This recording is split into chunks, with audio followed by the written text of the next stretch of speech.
Hi hello ನಮಸ್ಕಾರ. ನಾನು ಇಂದ್ರ ನಾಗೇಂದ್ರ. ಇವತ್ತು ನೀವೆಲ್ಲರೂ ಡಿಸ್ಕಸ್ ಮಾಡ್ತಕ್ಕಂಥ ವಿಷಯ ಏನಪ್ಪ ಅಂತಂದರೆ ಎಫ್ ಸಿ ಎಸ್ ಅಂತಂದರೆ foreign currency settlement system.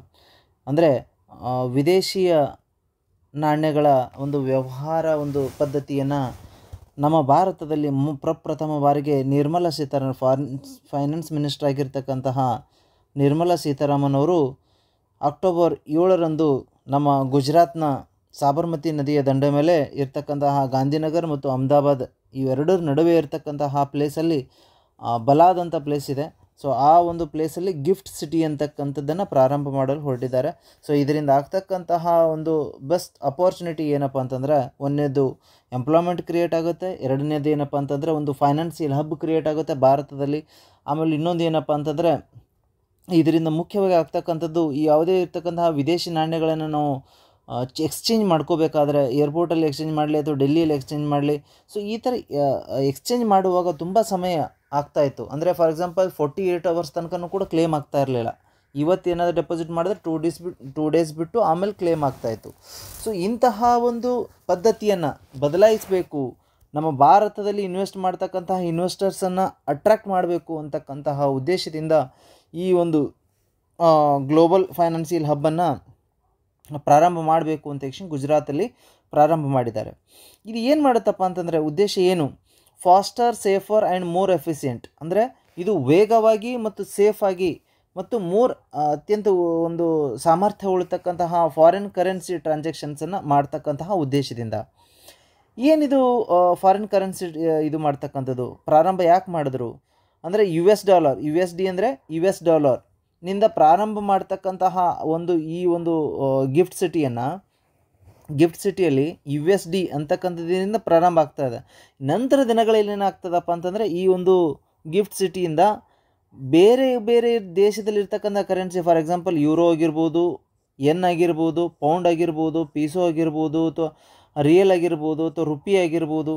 So ಇಂತಹ ಇತರೆ ಕರೆನ್ಸಿಗಳನ್ನು ಏನು ಮಾಡ್ತಾರಪ್ಪ ಅಂತಂದರೆ ಅಡಾಪ್ಟ್ ಮಾಡಿಕೊಂಡು ಆ ಕರೆನ್ಸಿಗಳನ್ನು ಕೂಡ ಎಕ್ಸ್ಚೇಂಜ್ ಮಾಡ್ತಕ್ಕಂತಹ ಅವಕಾಶಗಳನ್ನು ಕೂಡ ಮಾಡಬೇಕು ಅಂತ ಯೋಜನೆ ಹಾಕ್ಕೊಂಡಿದ್ದಾರೆ. ಸೊ ಹೇಗೆ ಮಾಡ್ತಾರೆ ಇದನ್ನು ಅಂತಂದರೆ, real time foreign currency transactions. ಈ real time foreign currency transaction ಅಂತಂದರೆ, ಫಾರ್ ಎಕ್ಸಾಂಪಲ್ ನೀವು ಇವತ್ತೇನಾದರೂ ಟ್ರಾನ್ಸಾಕ್ಷನ್ಗೆ ಹಾಕಿದ್ದೀರಾ. ಫಾರ್ ಎಕ್ಸಾಂಪಲ್ ನಾನು ಅಮೇರಿಕಾದಿಂದ ಬಂದೆ. ಸೊ ಈಗ ಅಮೇರಿಕಾದಿಂದ ಬಂದ ನಂತರ ಭಾರತದಿಂದ ನಾನು ಹೇಗೆ ಟ್ರಾನ್ಸಾಕ್ಷನ್ಸನ್ನು ಅಂದರೆ ನಮ್ಮ ಮನಿ ಎಕ್ಸ್ಚೇಂಜ್ ಮಾಡ್ಕೋಬೇಕಲ್ಲ. ಈ ಮನಿ ಎಕ್ಸ್ಚೇಂಜ್ ನಾನು ಗಿಫ್ಟ್ ಸಿಟಿಗೆ ಹೋಗ್ತೀನಿ. ಗಿಫ್ಟ್ ಸಿಟಿಗೆ ಹೋದ ನಂತರ ಈ ಒಂದು USD ಕೊಟ್ಬಿಟ್ಟು ನೆಕ್ಸ್ಟ್ ರಿಯಲ್ ಟೈಮ್ ಅಂದರೆ 1 ಅವರ್ನಲ್ಲೇ ಎಕ್ಸ್ಚೇಂಜ್ ಮಾಡ್ಕೊಂಡು ನೀವು ಬರ್ಬೋದು. ಸೊ ಅಂತಹ ಒಂದು ಫೆಸಿಲಿಟಿಯನ್ನು ಈ ಒಂದು ಗಿಫ್ಟ್ ಸಿಟಿಯಲ್ಲಿ ಮಾಡ್ತಾ ಇದ್ದಾರೆ. ಆಮೇಲೆ ಇನ್ನೊಂದು ಎರಡನೇದೇನಪ್ಪ, it allows cross border transactions. For example ನೋಡಿ, ನೇಪಾಳಲ್ಲಿರ್ತಕ್ಕಂತಹ, ಶ್ರೀಲಂಕಾದಲ್ಲಿರ್ತಕ್ಕಂತಹ ಈ ಒಂದು ಬಿಸ್ನೆಸ್ ಮೆನ್ಗಳನ್ನು ನಾವೇನಪ್ಪ ಅಂತಂದರೆ ಕರೆನ್ಸಿಯನ್ನು ಎಕ್ಸ್ಚೇಂಜ್ ಮಾಡಬೇಕು ಅಂತಂದ್ರೆ, ಸೊ ಅದನ್ನು ಕೂಡ ಸುಮಾರು ಗಂಟೆಗಳಾಗ್ತಾಯಿತ್ತು. For example 36 hours, 48 hours, 24 hours. So ಈ ಥರ ಡಿಲೇ ಆಗ್ತಾ ಇರೋದ್ರಿಂದ ಇದನ್ನು ಕೂಡ ಏನಾಗುತ್ತದಪ್ಪ ಅಂತಂದ್ರೆ ಲೋಕಲಿನೇ ನಾವು ಕ್ಲಿಯರ್ ಮಾಡ್ಕೋಬೋದು. ಆಮೇಲೆ ನೆಕ್ಸ್ಟ್, ಈ ಒಂದು ಪ್ಲ್ಯಾಟ್ಫಾರ್ಮನ್ನು ಡೆವಲಪ್ ಮಾಡ್ತಕ್ಕಂಥವ್ರು ಯಾರಪ್ಪ ಅಂತಂದ್ರೆ CCIL ಅಂತಂದರೆ ಕ್ಲಿಯರಿಂಗ್ ಕಾರ್ಪೊರೇಷನ್ ಆಫ್ ಇಂಡಿಯಾ. ಈ ಕ್ಲಿಯರಿಂಗ್ ಕಾರ್ಪೊರೇಷನ್ ಆಫ್ ಇಂಡಿಯಾ ಯಾವುದರ ಸಹಾಯದಿಂದ ಮಾಡ್ತಾ ಇದೆಯಪ್ಪ ಅಂತಂದರೆ international finance service corporation limited. So ಈ ಒಂದು ಅಸೋಸಿಯೇಷನಿಂದ ನಮ್ಮ ಒಂದು CCIL ಅಂತಕ್ಕಂಥದ್ದು ಈ ಒಂದು ಪ್ಲ್ಯಾಟ್ಫಾರ್ಮನ್ನು ಡೆವಲಪ್ ಮಾಡ್ತಾ ಇದೆ. ಸೊ ನಂತರ ಈ ಸ್ಟ್ಯಾಂಡರ್ಡ್ ಚಾರ್ಟೆಡ್ ಬ್ಯಾಂಕ್ಸ್ ಅಂತ ಹೇಳ್ತೀವಿ ನಾವು. ಈ ಸ್ಟ್ಯಾಂಡರ್ಡ್ ಚಾರ್ಟೆಡ್ ಬ್ಯಾಂಕ್ಸ್ ಅಂತಂದರೆ ಈ ಇತರೆ ದೇಶ, ಫಾರ್ ಎಕ್ಸಾಂಪಲ್ ಸ್ಪೆಷಲಿ ಸೌತ್ ಏಷ್ಯಾದಲ್ಲಿರ್ತಕ್ಕಂತಹ ಎಲ್ಲ ಬ್ಯಾಂಕ್ಸನ್ನು ಅಸೋಸಿಯೇಷನ್ ಮಾಡ್ಕೊಂಡ್ಬಿಟ್ಟು ಎಕ್ಸ್ಚೇಂಜ್ ಮಾಡ್ತಕ್ಕಂತಹ ಒಂದು ಸಿಸ್ಟಮ್ ಇದು ಸ್ಟ್ಯಾಂಡರ್ಡ್ ಚಾರ್ಟೆಡ್ ಬ್ಯಾಂಕ್ಸ್ ಅಂತ ಕರಿತೀವಿ. ಸುಮಾರು ಬ್ಯಾಂಕ್ಸ್ಗಳಿದ್ದಾವೆ. ಚೀನಾ ಬ್ಯಾಂಕ್ಸ್ ಇದೆ, ಜಪಾನ್ ಬ್ಯಾಂಕ್ ಇದೆ. ಈ ಏಷ್ಯಾದಲ್ಲಿ ಇರ್ತಕ್ಕಂತಹ ಕೆಲವೊಂದು ಬ್ಯಾಂಕ್ಗಳು ಕೂಡ್ಕೊಂಡ್ಬಿಟ್ಟು ಸ್ಟ್ಯಾಂಡರ್ಡ್ ಚಾರ್ಟೆಡ್ ಬ್ಯಾಂಕ್ಸ್ ಅಂತ ಮಾಡ್ಕೊಂಡಿದೆ. ಇದು ಏನು ಸರ್ವ್ ಮಾಡುತ್ತಪ್ಪ ಅಂತಂದ್ರೆ, ಸೆಟಲ್ಮೆಂಟ್ ಬ್ಯಾಂಕ್. ಅಂದರೆ ಈ ಒಂದು ಕರೆನ್ಸಿಯನ್ನು ಸೆಟಲ್ಮೆಂಟ್ ಮಾಡ್ತಕ್ಕಂಥದ್ದು. ಫಾರ್ ಎಕ್ಸಾಂಪಲ್ ನಾನು ಈಗ ಯೆನ್ ಹಾಕಿದ್ದೀನಿ. ಸೊ ಯೆನ್ ಹಾಕಿದ ನಂತರ ಜಪಾನಲ್ಲಿರ್ತಕ್ಕಂತಹ ಒಂದು ಒಂದು ಬ್ಯಾಂಕ್ ಇದೆ. ಸೊ ಆ ಬ್ಯಾಂಕಿಗೆ ಪ್ಲಸ್ ನಮ್ಮ ಒಂದು ಗಿಫ್ಟ್ ಸಿಟಿಯಲ್ಲಿರ್ತಕ್ಕಂತಹ ಬ್ಯಾಂಕ್ಸಿಗೆ ಕೊಲಾಬ್ರೇಟ್ ಮಾಡಿಕೊಂಡು ಸೊ ಅಲ್ಲಿ ಎಕ್ಸ್ಚೇಂಜ್ ಡೈರೆಕ್ಟಾಗಿ ಆಗುತ್ತೆ. There is no any intermediate. Direct ಜಪಾನಿಂದ ಇರ್ತಕ್ಕಂತಹ ಬ್ಯಾಂಕಿಂದ ನೆಕ್ಸ್ಟ್ ನಮ್ಮ ಭಾರತದಲ್ಲಿರ್ತಕ್ಕಂಥ ಗಿಫ್ಟ್ ಬ್ಯಾಂಕಿಗೆ ಈ ಪ್ರೆಸೆಂಟ್ ಏನಾಗ್ತಾ ಇದೆಪ್ಪ ಅಂತಂದ್ರೆ, ಮಲ್ಟಿಪಲ್ ಬ್ಯಾಂಕ್ಸಿಂದ ಟ್ರಾನ್ಸಾಕ್ಷನ್ ಅಂದರೆ ಈ ಒಂದು ಅಪ್ರೂವಲ್ ಹೋಗಿ ನೆಕ್ಸ್ಟ್ ಅಲ್ಲಿಗೆ ಹೋಗಿ ಜಪಾನಿಂದ ಸೆಟಲ್ಮೆಂಟ್ ಆಗಲಿಕ್ಕೆ ಸುಮಾರು 48 ಅಂದರೆ 2 to 3 ಡೇಸ್ ಆಗ್ತಾಯಿತ್ತು. ಸೊ ಅದನ್ನು ಟೈಮ್ ಸೇವ್ ಮಾಡೋದು ಉದ್ದೇಶ. ನೆಕ್ಸ್ಟ್, ಈ whole system is regulated by IFSCA. ಏನಿದು IFSCA ಅಂತಂದ್ರೆ ಹೇಳ್ಬೋದಾ ಯಾರಾದರೂ? International finance service centre authority. IFSCA ಅಂತಂದ್ರೇನು? International finance service centre authority. ಏನಿದು? International finance service centre authority, IFSCA ಅಂತ ಹೇಳ್ತೀವಿ ನಾವು. ಈ ಸಿಸ್ಟಮ್ ಕಂಪ್ಲೀಟಾಗಿ ನಮ್ಮ ಭಾರತದಲ್ಲಿ ಮಾಡ್ತಕ್ಕಂತಹ ಈ ಒಂದು CCIL ಪ್ರಾರಂಭ, ಈ ಒಂದು ಕೊಲಾಬ್ರೇಷನಿಂದ, ಇಟ್ ಮೀನ್ಸ್ ಡೆವಲಪ್ ಮಾಡ್ತಕ್ಕಂಥ CCIL ಡೆವಲಪ್ ಮಾಡ್ತಕ್ಕಂಥದಿಂದ ರೆಗ್ಯುಲೇಷನ್ ಯಾರ್ದಾಗ್ತಾ ಇದೆ ಅಂತಂದ್ರೆ international finance service centre authority. ಇದರಿಂದ ಈ ಒಂದು ನಮ್ಮ ಸಿಸ್ಟಮನ್ನು ರೆಗ್ಯುಲೇಟ್ ಮಾಡೋಕ್ಕೆ ಒಂದು ಇದನ್ನು ಅಪ್ರೂವ್ ಮಾಡ್ಕೊಂಡಿದ್ದೀವಿ. ಯಾಕೆ ಬೇಕು ಈ ಒಂದು ಎಕ್ಸ್ಚೇಂಜ್ ಮಾಡ್ತಕ್ಕಂಥ ಸಿಸ್ಟಮ್? ಎದಕ್ಕೋಸ್ಕರ ಬೇಕು? ಫಾರಿನ್ ಕರೆನ್ಸಿ ಎಕ್ಸ್ಚೇಂಜ್ ಮಾಡ್ತಕ್ಕಂಥ ಸಿಸ್ಟಮ್ ಎದಕ್ಕೋಸ್ಕರ ಬೇಕು? ಯಾಕೆ ಬೇಕು? ಒಂದನೇದು ಕ್ರಾಸ್ ಬಾರ್ಡರ್ ಸೆಟಲ್ಮೆಂಟ್ ಟ್ಯಾಕ್ಸ್. ನೋಡಿ, ಕ್ರಾಸ್ ಬಾರ್ಡ್ರಿಂದ ನಮ್ಮ ಈಗ ಫಾರ್ ಎಕ್ಸಾಂಪಲ್ ಕ್ರಾಸ್ ಬಾರ್ಡರ್ ಅಂತಂದ್ರೆ ಆಲ್ಮೋಸ್ಟ್ ನಮ್ಮ ಇಂಡಿಯಾದ ಬಾರ್ಡ್ರಲ್ಲಿ ಇರ್ತಕ್ಕಂಥ ದೇಶಗಳಿಂದ ಸೆಟಲ್ಮೆಂಟ್ ಮಾಡೋಕ್ಕೆ ಸುಮಾರು 24 hours, 36 hours, 48 hours ಈ ಥರ ಸುಮಾರು ಸಮಯಗಳನ್ನು ತೊಗೊಳ್ತಾ ಇದೆ ಸೆಟಲ್ಮೆಂಟ್ ಆಗಲಿಕ್ಕೆ, ಅಂದರೆ ಮನಿ ಸೆಟಲ್ಮೆಂಟ್ ಆಗಲಿಕ್ಕೆ. ಮನಿ ಸೆಟಲ್ಮೆಂಟ್ ಅಂದರೆ ಏನು? ಕೆಲವೊಬ್ರು ಡೌಟ್ಸ್ ಇರುತ್ತೆ. ತುಂಬ ಸೆಟಲ್ಮೆಂಟ್ ಅಂತ ಹೇಳ್ತಾ ಇದ್ದಾರೆ. ಮನಿ ಸೆಟಲ್ಮೆಂಟ್ ಅಂದರೆ ಏನು? ಮನಿ ಸೆಟಲ್ಮೆಂಟ್ ಅಂತಂದರೆ ಬೇರೆ ಕರೆನ್ಸಿಯನ್ನು ಅವರ ದೇಶದ ಕರೆನ್ಸಿಯಾಗಿ, ಫಾರ್ ಎಕ್ಸಾಂಪಲ್ ಈಗ ಶ್ರೀಲಂಕಾದವರು ನಮ್ಮ ದೇಶದಲ್ಲಿದ್ದಾರೆ ಅಂತಂದರೆ ಹೊಳ್ಳಿ ಶ್ರೀಲಂಕಾಗೆ ಹೋದ ನಂತರ ಈ ಭಾರತದ ಕರೆನ್ಸಿಯನ್ನು ನೆಕ್ಸ್ಟ್ ಅವ್ರು ಎಕ್ಸ್ಚೇಂಜ್ ಮಾಡ್ಕೋಬೇಕಲ್ಲ, ಅವರು ಒಂದು ದೇಶದ ಕರೆನ್ಸಿಯಲ್ಲಿ ಎಕ್ಸ್ಚೇಂಜ್ ಮಾಡ್ಕೋಬೇಕು ನೆಕ್ಸ್ಟ್. ಅಥವಾ ಈಗ ಭಾರತೀಯರು ಅಮೇರಿಕಕ್ಕೆ ನಡೆದಿದ್ದಾರೆ ಅಂದರೆ ಅಮೇರಿಕಾದಲ್ಲಿ ಯೂಸ್ ಆಗ್ತಕ್ಕಂಥ ಡಾಲರ್ಸನ್ನು ಎಕ್ಸ್ಚೇಂಜ್ ಮಾಡ್ಕೊಂಡು ಹೋಗ್ಬೇಕಲ್ಲ. ಸೊ ಅದಕ್ಕೋಸ್ಕರ ಈ ಸೆಟಲ್ಮೆಂಟ್ ಅನ್ನತಕ್ಕಂಥದ್ದು ಏನಪ್ಪ ಅಂದ್ರೆ ವಿದೇಶಿ ನಾಣ್ಯಗಳ ವ್ಯವಹಾರ ಮಾಡ್ತಕ್ಕಂಥದ್ದು, ಅದಕ್ಕೆ ಸೆಟಲ್ಮೆಂಟ್ ಅಂತ ಕರಿತೀವಿ. ಈ ಒಂದು ಬಿಸ್ನೆಸ್ ಇನ್ ಇಂಡಿಯಾ ಅವರು ಕೂಡ ಏನಾಗ್ತಾ ಇದ್ದಾರಪ್ಪ ಅಂತಂದ್ರೆ ಫಾರೆನ್ಸ್ ಕ್ಲಿಯರೆನ್ಸ್ ಸಿಸ್ಟಮ್ ಮೇಲೆ, ಅಂದರೆ ಈ ನಮ್ಮ ಭಾರತದಲ್ಲಿ ಮಾಡ್ತಕ್ಕಂತಹ ಬಿಸ್ನೆಸ್ ಮೆನ್ಗಳು ಕೂಡ ಇದರ ಮೇಲೆ ಡಿಪೆಂಡ್ ಇದ್ದಾರೆ ಅಂತಂದ್ರೆ ಫಾರಿನ್ ಕ್ಲಿಯರೆನ್ಸ್ ಸಿಸ್ಟಮ್ ಅಂದರೆ ಈಗ ಇರ್ತಕ್ಕಂಥದ್ದು ಇಷ್ಟು ಟೈಮ್ ತೊಗೊಳುತ್ತೆ ಇದು. ಅದಕ್ಕೋಸ್ಕರ it delays the time, higher fees, ಅಂದರೆ ಸುಮಾರು ಬ್ಯಾಂಕ್ಗಳು ಟ್ರಾನ್ಸಾಕ್ಷನ್ ಆಗ್ತಕ್ಕಂಥದ್ದು. ಅಂದರೆ ಫಾರ್ ಎಕ್ಸಾಂಪಲ್ ನೋಡಿ, ನಮ್ಮ ಭಾರತದಿಂದ ಅಪ್ರೂವ್ ಹೋಗಿ ನೆಕ್ಸ್ಟ್ ಇಂಟರ್ಮೀಡಿಯೇಟ್ ಬ್ಯಾಂಕ್ ಇರ್ತಾವೆ, ಆ ಇಂಟರ್ಮೀಡಿಯೇಟ್ ಬ್ಯಾಂಕ್ ಫೀಸ್ ಏನಿದೆ ಅವ್ರು ತೊಗೋಬೇಕು. ನೆಕ್ಸ್ಟ್ ಅದು ಇನ್ನೊಂದು ಬ್ಯಾಂಕಿಗೆ ಕಳಿಸುತ್ತೆ, ಅದು ಅಪ್ರೂವ್ ಮಾಡಿದ ನಂತರ ಅವ್ರ ಫೀಸ್ ತೊಗೊಂಡು ನೆಕ್ಸ್ಟ್ ಅವ್ರು ಅಪ್ರೂವ್ ಮಾಡ್ತಾರೆ. ನೆಕ್ಸ್ಟ್ ಸುಮಾರು 4-5 ಬ್ಯಾಂಕ್ಗಳ ಟ್ರಾನ್ಸಾಕ್ಷನ್ ಅಂದರೆ ಈ ಅಪ್ರೂವ್ ಆಗೋದ್ರಿಂದ ಏನಾಗ್ತದಪ್ಪ ಅಂತಂದ್ರೆ ಹೈಯರ್ ಫೀಸ್ ಏನಾಗ್ತದಪ್ಪ ಅಂದ್ರೆ ಕಟ್ ಜಾಸ್ತಿ ಆಗ್ತದೆ. ಅಂದರೆ ಈಗ ಫಾರ್ ಎಕ್ಸಾಂಪಲ್ $10 ಇದೆ ಅಂತ USD ಇದೆ ಅಂತ ಅಂದ್ಕೊಳ್ಳಿ ತಮ್ಮ ಹತ್ರ. ಈಗ $10 ರುಪೀಸ್ಗೆ ಕನ್ವರ್ಟ್ ಮಾಡಬೇಕು ಅಂತಂದ್ರೆ ಸೊ ಎಕ್ಸಾಕ್ಟಾಗಿ ನಿಮಗೆ ಬರಲ್ಲ. ಅಲ್ಲೇನಾಗ್ತದಪ್ಪ ಅಂತಂದ್ರೆ ಈಗ ಫಾರ್ ಎಕ್ಸಾಂಪಲ್ ಡೈರೆಕ್ಟಾಗಿ ಒಂದು ಅಮೇರಿಕಾದಿಂದ ನಮ್ಮ ಭಾರತಕ್ಕೆ ಡೈರೆಕ್ಟಾಗಿ 2 ಬ್ಯಾಂಕ್ಗಳೇ ಆಗ್ತವೆ ಇಲ್ಲಿ ಇಂಟರ್ಮೀಡಿಯೇಟ್. ಅದಕ್ಕೋಸ್ಕರ ಮ್ಯಾಕ್ಸಿಮಮ್ ಫೀಸ್ ಏನಾಗ್ತದಪ್ಪ ಅಂತಂದ್ರೆ ಲೋ ಆಗ್ತದೆ. Next, exposure to multiple jurisdiction. For example ನೋಡಿ, ನಾವು ಈಗ ಒಂದು $1 crore ಇದೆ, $1 crore ಇದೆ, ಇದು ನಮಗೆ ಗೊತ್ತು. ನೆಕ್ಸ್ಟ್ ಡೈರೆಕ್ಟಾಗಿ ಅಮೇರಿಕಾದಲ್ಲಿರ್ತಕ್ಕಂಥ ಮುಖ್ಯವಾಗಿರ್ತಕ್ಕಂಥ ಬ್ಯಾಂಕಿಗೆ ಗೊತ್ತು. ಇಲ್ಲಿ ಏನಾಗ್ತದಪ್ಪ ಅಂತಂದರೆ ವಿದೇಶಿ ಅಂದರೆ ಫಾರ್ ಎಕ್ಸಾಂಪಲ್ ಈಗ ಫಾರಿನ್ ಕ್ಲಿಯರೆನ್ಸ್ ಸಿಸ್ಟಮ್ ಅಂತ ಕೆಲವೊಂದು ವಿಶೇಷವಾಗಿ ನ್ಯೂಯಾರ್ಕಲ್ಲಿದೆ, ಲಂಡನ್ನಲ್ಲಿದೆ, ಸಿಂಗಾಪುರಲ್ಲಿದೆ. ಈ ಥರ ವಿಶೇಷವಾಗಿರ್ತಕ್ಕಂಥ ಎಲ್ಲಿ ವ್ಯವಹಾರ ಜಾಸ್ತಿ ಇದೆ, ಬಿಸ್ನೆಸ್ ಜಾಸ್ತಿ ಇದೆ, ಅಲ್ಲಿ ಏನು ಮಾಡಿದ್ದಾರಪ್ಪ ಅಂದ್ರೆ ಫಾರಿನ್ಸ್ ಕ್ಲಿಯರೆನ್ಸ್ ಸಿಸ್ಟಮ್ ಅಂತ ಮಾಡಿದ್ದಾರೆ. ಸೊ ಅದೇ ರೀತಿಯಾಗಿ ಇಲ್ಲಿ ಏನಾಗ್ತದಪ್ಪ ಅಂತಂದ್ರೆ ನಮ್ಮ ಎಕ್ಸ್ಪ್ಲೋಸರ್ ಅಂದರೆ ಮಲ್ಟಿಪಲ್ ಜುರಿಸ್ಡಿಕ್ಷನ್ ಎಕ್ಸ್ಪ್ಲೋಸರ್ ಆಗುತ್ತೆ. ಹೆಂಗೆ ಎಕ್ಸ್ಪ್ಲೋಸರ್ ಆಗುತ್ತಪ್ಪ ಅಂತಂದ್ರೆ ನಮ್ಮ ಭಾರತದಲ್ಲಿ ಅಪ್ರೂವ್ ಆಗಬೇಕು. ನೆಕ್ಸ್ಟ್ ಇಂಟರ್ಮೀಡಿಯೇಟ್ ಬ್ಯಾಂಕಲ್ಲಿ ಅಂದರೆ ಇಂಟರ್ಮೀಡಿಯೇಟ್ ಬ್ಯಾಂಕಲ್ಲಿ ಇರ್ತಕ್ಕಂಥ ದೇಶಗಳಿಗೂ ಗೊತ್ತಾಗುತ್ತೆ ಇವ್ರದ್ದು ಇಷ್ಟು ಟ್ರಾನ್ಸಾಕ್ಷನ್ ಆಗ್ತಾ ಇದೆ ಅಂತ. ಅದಕ್ಕೋಸ್ಕರ ಮಲ್ಟಿಪಲ್ ಜುರಿಸ್ಡಿಕ್ಷನ್ ಇದನ್ನು ಕೂಡ ಕಡಿಮೆ ಆಗುತ್ತೆ. ನೀವು ಎಕ್ಸಾಕ್ಟ್ ಲೊಕೇಶನ್ ನೋಡಬೇಕು ಅಂತಂದರೆ ಇಲ್ಲಿ ತೋರಿಸ್ತೀವಿ ನೋಡಿ, ಎಕ್ಸಾಕ್ಟ್ ಲೊಕೇಶನ್ ಎಲ್ಲಿದೆ ಈ ಒಂದು ಗಿಫ್ಟ್ ಸಿಟಿ ಅಂತಕ್ಕಂಥದ್ದು ಎಲ್ಲಿ ಮಾಡ್ತಾ ಇದ್ದಾರೆ. ಈ ಗಿಫ್ಟ್ ಸಿಟಿ ಅಂದರೆ ಅದು ಗೊತ್ತಿರಲಿ ನಿಮಗೆ, Gujarat international finance tech city. Gift ಅಂದರೆ ಗುಜರಾತ್, G ಅಂದರೆ I ಅಂದರೆ ಇಂಟರ್ನ್ಯಾಷನಲ್, F ಅಂತಂದ್ರೆ ಫೈನಾನ್ಸ್, T ಅಂತಂದ್ರೆ ಟೆಕ್ ಸಿಟಿ, ಗಿಫ್ಟ್ ಸಿಟಿ ಅಂತ ಕರಿತೀವಿ. ಈ ಗಿಫ್ಟ್ ಸಿಟಿ ಎಲ್ಲಿದೆಪ್ಪ ಅಂದ್ರೆ ಗುಜರಾತ್ನಿಂದ, ಅಂದರೆ ಈ ಒಂದು ಗಿಫ್ಟ್ ಸಿಟಿ ಅಂತಕ್ಕಂಥದ್ದು ಇಲ್ಲಿ ಲೊಕೇಶನ್ ಇದೆ ನೋಡಿ, ಇದು ಎಕ್ಸಾಕ್ಟ್ ಲೊಕೇಶನ್ ಇದು ಎಲ್ಲಿದೆಪ್ಪ ಅಂದ್ರೆ ಗಾಂಧಿನಗರ್ ಮತ್ತು ಅಹಮದಾಬಾದ್ ಇವೆರಡರ ಮಧ್ಯದಲ್ಲಿದೆ. ರೈಟ್, ಇವೆರಡರ ಮಧ್ಯದಲ್ಲಿ ಬರುತ್ತೆ ಗಿಫ್ಟ್ ಸಿಟಿ. ಈ ಗಾಂಧಿನಗರ್ಲಿಂದ ಎಷ್ಟು ಕಿಲೋಮೀಟರ್ ಇದಪ್ಪ ಅಂತಂದರೆ ಈ ಗಾಂಧಿನಗರ್ಲಿಂದ ಬರೀ 6 ಕಿಲೋಮೀಟರ್ ಇದೆ. ನೆಕ್ಸ್ಟ್ ಅಹಮದಾಬಾದ್ಲಿಂದ 12 ಕಿಲೋಮೀಟ್ರ್ ಇದೆ ನೋಡಿ.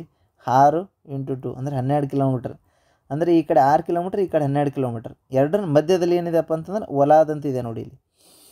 ಈ ಒಂದು ಪ್ಲೇಸಲ್ಲಿ ಏನಿದೆ ಗಿಫ್ಟ್ ಸಿಟಿ ಸ್ಟಾರ್ಟ್ ಮಾಡಿದ್ದಾರೆ. ಸೊ ಈ ಗಿಫ್ಟ್ ಸಿಟಿಯನ್ನು ನಾವು ನೋಡ್ತಾ ಇದ್ದೀವಲ್ಲ, ಇಲ್ಲಿ ನೋಡಿ. ನೆಕ್ಸ್ಟ್ ಫರ್ದರ್ ಏನಪ್ಪ ಅಂತಂದ್ರೆ ಇದರಿಂದ ಆಗತಕ್ಕಂತಹ ಪರಿಹಾರಗಳು ಏನೇನು ಸಿಗ್ತವೆ ಅಂದರೆ ಈ ಒಂದು ಗಿಫ್ಟ್ ಸಿಟಿ ಮಾಡೋದ್ರಿಂದ ನಮ್ಗೆ ಏನೇನು ಫೆಸಿಲಿಟಿ ಸಿಗುತ್ತೆ. ಇನ್ನೊಂದು ಡೈರೆಕ್ಟ್ USD ಕ್ಲಿಯರೆನ್ಸ್ ಆಗುತ್ತೆ ಇಂಡಿಯಾದಲ್ಲಿ. ಡೈರೆಕ್ಟ್ ಏನಾಗ್ತದೆ ಅಂದರೆ US ಡಾಲರ್ ಏನಾಗ್ತದಪ್ಪ ಅಂತಂದ್ರೆ ವಿದಿನ್ ಇಂಡಿಯಾ ಕ್ಲಿಯರೆನ್ಸ್ ಆಗ್ತದೆ. ವಿದಿನ್ ಇಂಡಿಯಾ ಕ್ಲಿಯರೆನ್ಸ್ ಆಗ್ತದೆ ಅಂದರೆ ಬೇರೆ ದೇಶದಲ್ಲಿ ಹೋಗಿ ನೆಕ್ಸ್ಟ್ ಅಲ್ಲಿಂದ ಅಪ್ರೂವಲ್ ಅವಶ್ಯಕತೆ ಇಲ್ಲ. ಡೈರೆಕ್ಟಾಗಿ ಇಂಡಿಯಾದಲ್ಲೇ ಕ್ಲಿಯರೆನ್ಸ್ ಆಗುತ್ತೆ. ಅದು ಕೂಡ 1 to 2 ಅವರ್ಸಲ್ಲಿ ಕ್ಲಿಯರ್ ಆಗಿಬಿಡುತ್ತೆ ನಿಮ್ಮದು. ಅಂದರೆ ಇವತ್ತು ಈಗ ಒಂದು 2 ಅವರ್ಸ್ ಬಿಫೋರ್ ಹಾಕಿದ್ರಿಂದ ಇಲ್ಲಿ ತನಕ ಕ್ಲಿಯರ್ ಆಗಿಬಿಡ್ತಿತ್ತು. ಸೊ ಆ ಥರ ಫಾಸ್ಟ್ ಪ್ರೊಸೆಸ್ ಆಗುತ್ತೆ. ಎರಡನೇದೇನಪ್ಪ ಅಂದರೆ ಇಟ್ ರಿಡ್ಯೂಸಸ್ ಟ್ರಾನ್ಸಾಕ್ಷನ್ ಕಾಸ್ಟ್. ಏನಾಗುತ್ತೆ, ಟ್ರಾನ್ಸಾಕ್ಷನ್ ಕಾಸ್ಟ್ನೂ ಕೂಡ ಏನಾಗ್ತದೆ, ತುಂಬ ರಿಡ್ಯೂಸ್ ಆಗಿಬಿಡುತ್ತೆ. ಯಾಕಂದರೆ ಎರಡೇ ನೇರವಾಗಿ ಬ್ಯಾಂಕ್ಸ್ ಇರೋದ್ರಿಂದ ಈ ಮಿಡಲ್ ಇಂಟರ್ಮೀಡಿಯೇಟ್ ಬ್ಯಾಂಕ್ಸ್ದು ಅದ್ರ ಕಾಸ್ಟ್ ತುಂಬ ಜೀರೋ ಆಗಿಬಿಡುತ್ತೆ ನಮಗೆ. ಅದು ಕಾಸ್ಟ್ ರಿಲೀಫ್ ಆಗುತ್ತೆ. ಇನ್ನೊಂದು ಮೂರನೇದೇನಪ್ಪ ಅಂತಂದರೆ ಟೈಮ್ ಡಿಲೇ ನೋಡಿ. ಈಗ ಸಮಯದ ಎಷ್ಟು ಈ ಅವಶ್ಯಕತೆ ಇದೆ ಅಂತಂದರೆ ಟೈಮ್ ಡಿಲೇ, ಸಮಯ ತುಂಬ ಬೆಲೆ ಉಳ್ತಕ್ಕಂಥದ್ದು ಅನ್ನೋದಕ್ಕೆ ಏನು ಎಕ್ಸಾಂಪಲ್ ಅಪ್ಪ ಅಂತಂದ್ರೆ ಎಲ್ಲರ ಹತ್ರನೂ ಸಮಯ ಇದೆ, ಆದರೆ ಸಮಯಕ್ಕೆ ಬೆಲೆ ಯಾವಾಗ ಬರ್ತದಪ್ಪ ಅಂದ್ರೆ ಆ ಸಮಯವನ್ನು ಯುಟಿಲೈಸ್ ಮಾಡಿದಾಗ. ಸೊ ಅದೇ ರೀತಿ ಏನಪ್ಪ ಅಂತಂದ್ರೆ ಸಿಚುವೇಶನ್ ಎಲ್ಲರೂ ಫೇಸ್ ಮಾಡಿರ್ತೀರ. ಈ ಸಿಚುವೇಶನನ್ನು ನಾನು ಹೇಳ್ತಕ್ಕಂಥದ್ದು ಎಕ್ಸಾಂಪಲ್ ಸಿಚುವೇಶನನ್ನು. ಎಕ್ಸಾಮ್ ಬರೆಯೋ ಸಿಚುವೇಶನಲ್ಲಿ ನಿಮ್ಮ ಮೆಂಟಲಿ ಕರೆಕ್ಟ್ ಇದ್ದರೆ ಅಂದರೆ ಎಕ್ಸಾಮ್ ಈಗ ಫಾರ್ ಎಕ್ಸಾಂಪಲ್ ನಾವು ಎಕ್ಸಾಮ್ಗೆ ಪ್ರಿಪೇರ್ ಆಗ್ತಾಯಿದ್ದೀವಿ. ಎಕ್ಸಾಮ್ ಟೈಮಲ್ಲಿ ನಾವೇನು ಮಾಡ್ತೀವಿ, ಏನೋ ಒಂದು ಮಿಸ್ಕಂಡಕ್ಟ್ ಮಾಡ್ತೀವಿ, ಅಥವಾ ಎಕ್ಸಾಮ್ ಟೈಮಲ್ಲಿ ನಮ್ಗೆ ಆರಾಮಿರಲ್ಲ. ಸೊ ಈ ಎಕ್ಸಾಮ್ ಟೈಮಲ್ಲಿ ಸ್ಟ್ರೆಸ್ ತೊಗೋತೀವಿ. ಸೊ ಆ ಟೈಮ್ ಹೋಗಿದ್ದನ್ನು ಮತ್ತೆ ಟೈಮ್ ಬರುತ್ತಾ, ಎಕ್ಸಾಮ್ ಆದ ನಂತರ ನಾನು ಬರೀತೀನಿ ಅಂತಂದರೆ is it possible? No way. So ಅದಕ್ಕೋಸ್ಕರ ಎಲ್ಲನೂ ಇಂಪಾರ್ಟೆಂಟೇ. ಆರೋಗ್ಯನೂ ಚೆನ್ನಾಗಿ ಇಟ್ಕೋಬೇಕು, ಈ ಕಡೆ ನಿಮ್ಮ ಫೋಕಸ್ಸು ಚೆನ್ನಾಗಿರಬೇಕು. ಸೊ ಅದಕ್ಕೋಸ್ಕರ ಹೇಳ್ತಾರೆ, ನೀವು ಇಷ್ಟೆಲ್ಲ ಇದ್ರೆ ಮಾತ್ರ ನೀವು ಸೆಲೆಕ್ಟ್ ಆಗ್ತೀರಿ, ರೈಟ್? ಸೊ ಸುಮ್ಮನೆ ಎಲ್ಲರೂ ಸೆಲೆಕ್ಟ್ ಆಗಲಿಕ್ಕೆ ಸಾಧ್ಯ ಇಲ್ಲ. ಸೊ ನಿಮ್ಮ ಹತ್ರ ಅರ್ಹತೆ ಇದೆ, ಅಷ್ಟೆಲ್ಲ ಮಾಡ್ತಕ್ಕಂಥ ಸಾಮರ್ಥ್ಯ ಇದೆ ಅಂದಾಗ ಮಾತ್ರ ಸರ್ಕಾರ ನಿಮ್ಮನ್ನು ಆಯ್ಕೆ ಮಾಡುತ್ತೆ. ನೆಕ್ಸ್ಟ್ ಪಾಯಿಂಟಿಗೆ ಹೋಗೋಣ. Strengthening Indian financial sovereignty. ನೋಡಿ, ಇಂಡಿಯಾದ ಏನಾಗುತ್ತಪ್ಪ ಅಂತಂದರೆ ಇನ್ನೊಂದು ವಿಶೇಷವಾಗಿ ಇಂಡಿಯಾದು ಫೈನಾನ್ಸ್ ಇಂಪ್ರೂವ್ ಆಗುತ್ತೆ. ಹೆಂಗೆ ಫೈನಾನ್ಸ್ ಇಂಪ್ರೂವ್ ಆಗುತ್ತೆ? ಇಂಡಿಯಾಸ್ ಫೈನಾನ್ಸ್ ಹೆಂಗೆ ಇಂಪ್ರೂವ್ ಆಗುತ್ತೆ? ಎದಕ್ಕೋಸ್ಕರ ಇಂಪ್ರೂವ್ ಆಗುತ್ತಪ್ಪ ಅಂತಂದರೆ ಈಗ ಇಮ್ಮಿಡಿಯೇಟ್ ಸೆಟಲ್ ಆಗೋದ್ರಿಂದ ಬೇರೆ ದೇಶದಲ್ಲಿರ್ತಕ್ಕಂಥ ಬಿಸ್ನೆಸ್ ಮ್ಯಾನ್ಗಳು ಇಂಡಿಯಾದಲ್ಲಿ ಇನ್ವೆಸ್ಟ್ಮೆಂಟ್ ಮಾಡ್ತಾರೆ. ಎದಕ್ಕೋಸ್ಕರಪ್ಪ ಅಂದರೆ ಅದೇ 2 days ಅವರು ಬೇರೆ ಕಡೆ ಇನ್ವೆಸ್ಟ್ಮೆಂಟ್ ಮಾಡ್ಬೋದು ಇಮ್ಮಿಡಿಯೇಟ್ ಕ್ಲೇಮ್ ಆಗೋದ್ರಿಂದ, ಅಂದರೆ ಸೆಟಲ್ಮೆಂಟ್ ಆಗೋದ್ರಿಂದ. ಸೊ ಇದು ಏನಾಗ್ತದಪ್ಪ ಅಂತಂದರೆ ವಿದೇಶರಿಗೆ ಅಟ್ರಾಕ್ಟ್ ಆಗುತ್ತೆ. ಇದನ್ನು ಕೂಡ ಏನಾಗ್ತದಪ್ಪ ಅಂತ ಕಾರಣ ಆಗ್ತದೆ ಅಂತಕ್ಕಂಥದ್ದು ನೋಡ್ತೀವಿ. ನೆಕ್ಸ್ಟ್ ಏನಪ್ಪ ಅಂದರೆ ಯಾವ ರೀತಿ ಕಾರ್ಯನಿರ್ವಹಿಸ್ತದೆ ಇದು ನೋಡಿ. CCIL ಅಂತಕ್ಕಂಥದ್ದು ಈ ಒಂದು ಯಾವ ರೀತಿ ಕಾರ್ಯನಿರ್ವಹಿಸ್ತದೆ, ಮುಖ್ಯದ ಕಾರ್ಯಪ್ಪ ಅಂತಂದ್ರೆ CCILದು. ಇದು ಏನು ಮಾಡುತ್ತೆ CCIL ಅಂತಕ್ಕಂಥದ್ದು? Main smooth clearing and settlement. ಇದೇನು ಮಾಡುತ್ತೆ? Smooth clearing and settlement.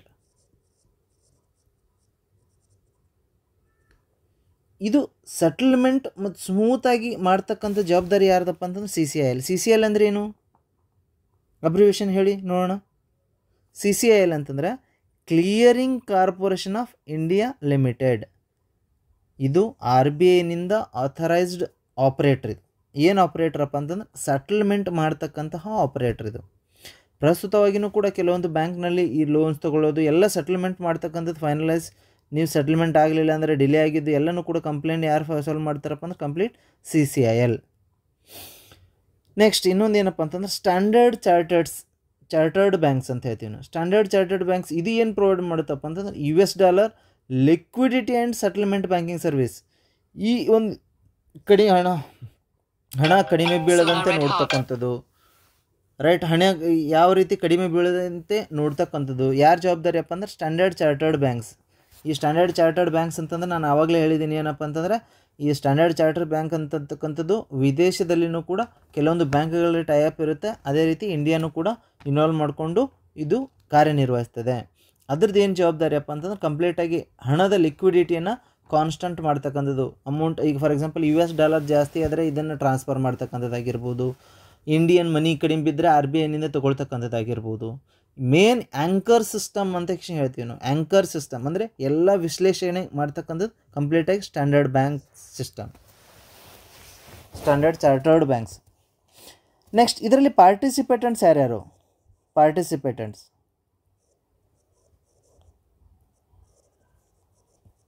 ಪಾಲ್ಗೊಳ್ಳೋರು ಯಾರ್ಯಾರು? International banking units, international banking units, foreign banks,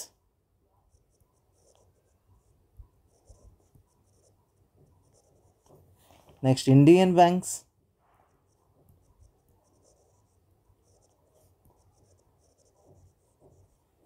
next stock exchange,